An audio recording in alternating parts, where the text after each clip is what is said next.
mais Macky Sall n'est pas Diomaye créewul parti levewul fonds wutul parrainage wutul base politique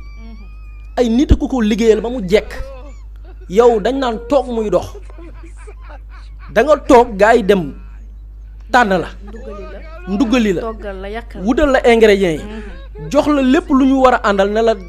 toggaluñ la sax xoola yow toggoo sax dañu la wutal ingrédients yi toggal la yàkkal la sur le plat la jox ne la am jëlal balaa maa dee nag ñenn ñi naan question de mérite oui il fait partie ñu doon wër di sillonner loolu ñëpp mën nañ ko parti bu dajaloowee dajale ay fonds ne la ayow sax nañ la mission wëral diaspora bi jëlal bi avion demal fii wut loolu ñëpp mën nañ ko loolu c'est pas du mérite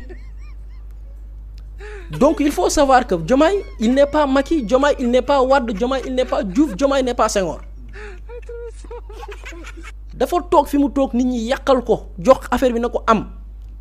ñooñu nag il faut savoir que tu peux pas gouverner ce pays avec la même approche que ñeneen ñi ni ñuy gouverner